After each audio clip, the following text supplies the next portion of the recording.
Welcome to our YouTube channel. I am Angie Hawkins, and this is my bestie, Rayah. We have been friends for 20 years, maybe 21. We just quit counting at this point. Right. Been friends since the 5th grade, and we have cried together, laughed together, wanted to punch each other, and then came back to being friends again. All of the above, yes. All of the above. And I don't think you can be friends with somebody a long time and not have all those emotions. No. It's true. Yeah. You're not real friends. You're not real friends, or you did not talk and communicate. But anyway, on the last video, we kind of talked about finding your purpose, and we just talked about what that looks like, steps to finding it, getting closer to God, recognizing natural talents, giftings, and abilities, and really cultivating those giftings and recognizing desires that you have that are just stirring up. It's kind of like when you go about your day, years and years and years down the road, is there some desire that just always seems to float up in your heart, something you would enjoy doing? Yeah. So this segment, we're actually talking about hindrances to finding your purpose, hindrances to your God-given dream, what those are and what those look like. Because I think it's so subtle. Yeah. The enemy comes in and he's so crafty. He tries to find ways to bring like a heaviness, a weariness on you so that whatever dreams you do have, either you're not good enough, you're not qualified, or someone else can make it happen. It's not going to happen for you. Things will never work out for you because of maybe past experiences that you went through. And so I love that God knows the enemy's about that life, and he has a plan of attack. I love that he's not surprised by the enemy's stupidness. Right. But he is actively making a way out and provision. And I love this scripture, and it's from Hebrews. Her and I read it a lot. Hebrews 12:1, and it says to lay aside every weight, every hindrance. It's just anything that would come against your dream and your desires. What are those things? What is pulling the plug on your passion? What is pulling the plug on your dreams? What is causing those dreams to seem like they're never going to happen? And a lot of times we kind of tend to disqualify ourselves, I feel like. Yeah. We will discredit ourselves before we ever even take the first step. Maybe we took one and we're done. And the enemy loves to jump on that. But I love that God is saying to lay aside weights, hindrances, negative situations, negative people. Yeah. I'm like, yeah. those people, dream killers, who are they? Get them out. Right, exactly.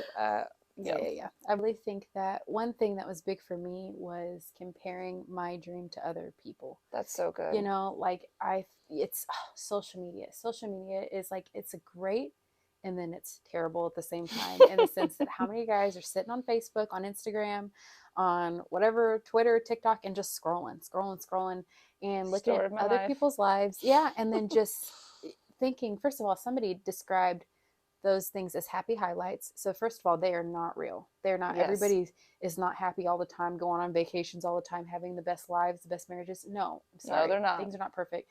Same thing with YouTube. You know, they always want to put those happy highlights in there. And so we can have the tendency to take our gifts and compare them to other people, which is crazy. Like, it's absolutely crazy, because first of all, there's no two people who are alike. And the same idea that there's no two fingerprints that are alike.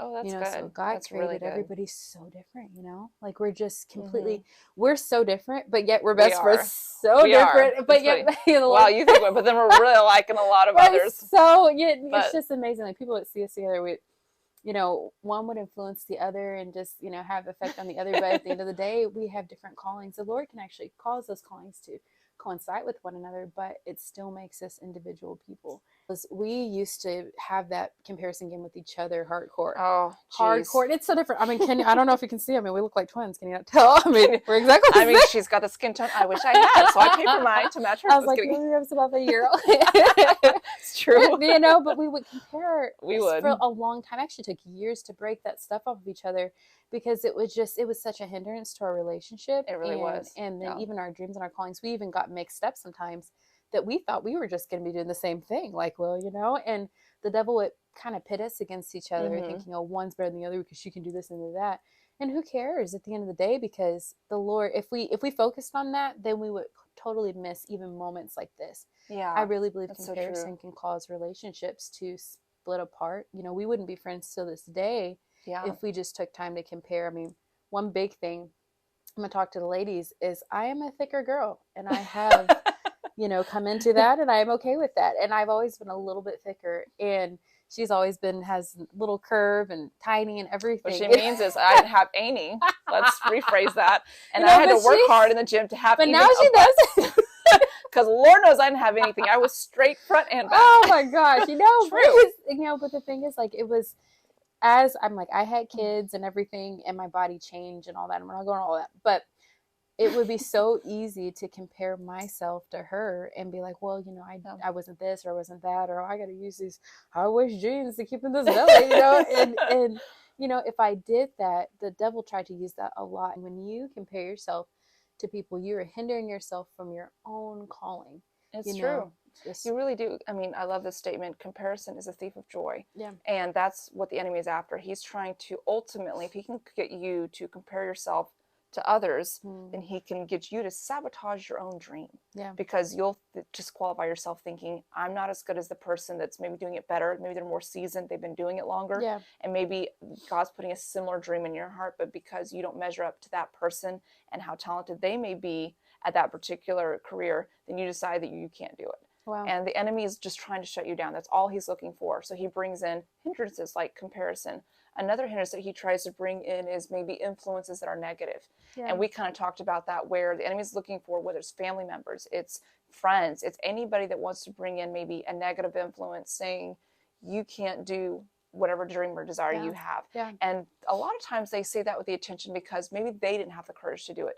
Maybe it's something that's too big in their mind. Yeah. And so because they don't have that dream, they don't have that desire, they want to tell you that you can't do it. You can't go after that dream because they don't have it. Well, just because they don't have that dream doesn't mean God didn't give it to you. Yeah. I mean, for me, I've come against so much criticism for wanting to go into the modeling industry and also speak to women and preach. Like people think that I've lost my mind. They're like, okay, you can't do both. You can do one or the other. But both giftings God's put in my heart, and I know he has, to be a standard of elegance, not showing everything in the modeling industry, but also to encourage women about their inner beauty, not just their outward. So God's been using me to go into the outward beauty and in the inward, reaching the modeling industry and reaching women in church or wherever they're at conferences.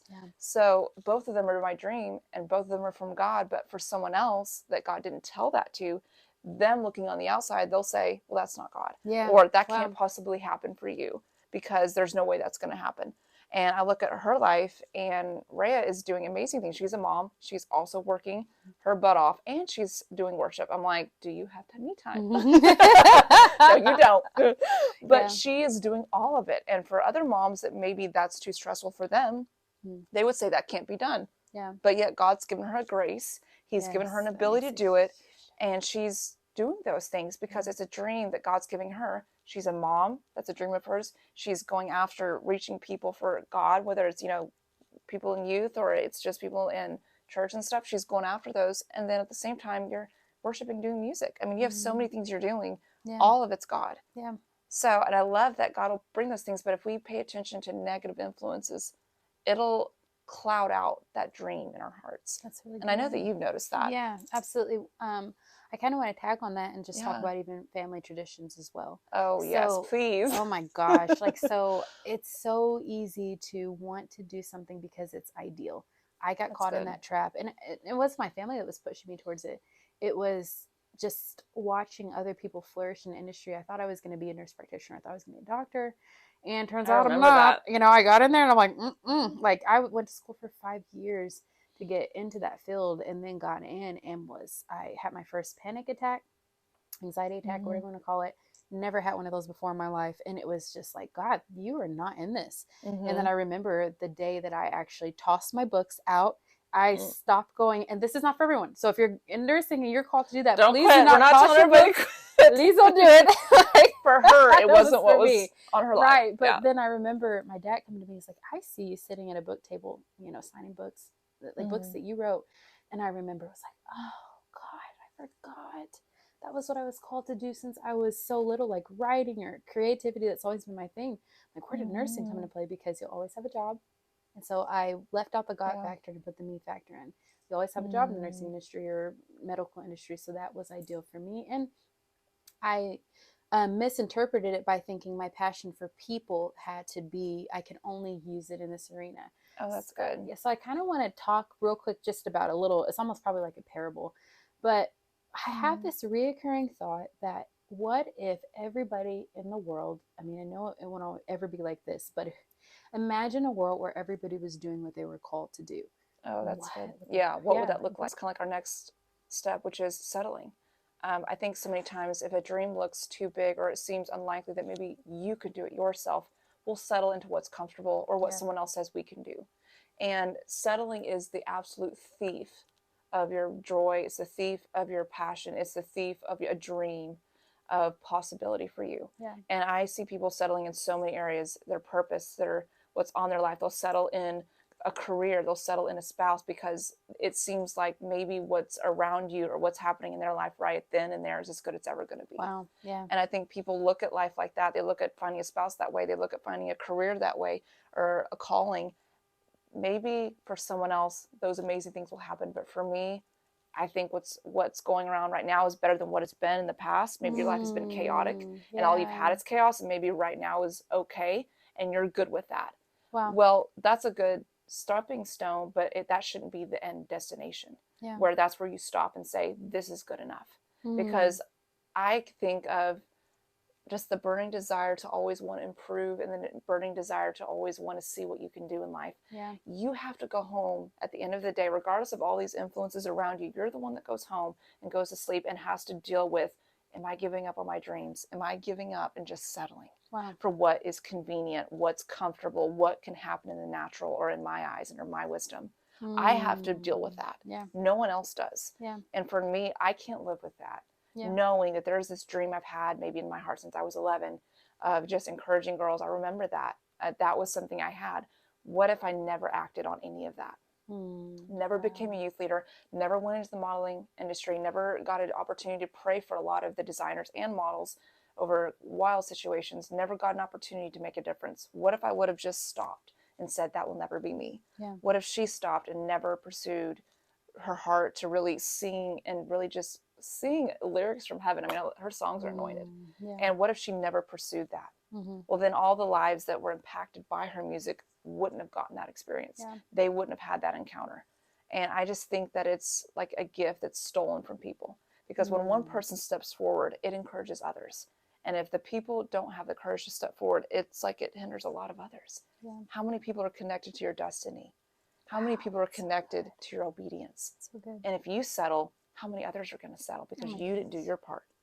And I know she's noticed that so much, where when we settle, it's like a ripple effect in a pond. You throw one stone and there's a ripple that happens. If you settle, so many others do. Yeah, yeah. There's a quote that says, how many people are waiting for you to fulfill your destiny? It's like, how many lives are supposed to get impacted by you stepping into that place that you were called to? There's this quote that says, there's so many people living for a cause that is not their own and dying, never discovering the reason why they lived. It's like, oh my gosh, it's just like, geez. I would venture to say, and when I would teach I used to teach a step team class. I love all you guys. I used to teach a step team when I was probably about 19 to maybe 23, and I would always say, I would venture to say that there's probably 90%, that's a huge number, never actually fulfill their full calling. Yeah. It could even be more.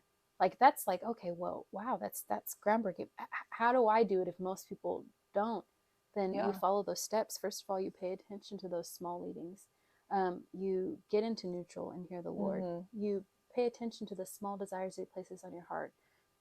Go to the green, not to the red. Move out of the way of bad influences. All of those things all come together and end up kind of like, I don't know, the Lord just has a way of using our past experiences, even the hurts and pains that we've been through, all of it, and moving us in the right direction if we just listen and hear Him. It's like, even if you get off, He can always move you back on every single time. Yeah. Well, that's part of God just restoring things. Even when we get off, the strength of God's plans. I love this quote. Lois always said it. Tauscher, she's amazing. Quotes, the strength of God's plan is greater than the weaknesses of the people who are part of it. Wow. And I remember when she would say that, I was thinking, man, that's so good, because it takes the pressure off of you and it puts it back on God, making He's the author, He's the finisher of our faith and our calling.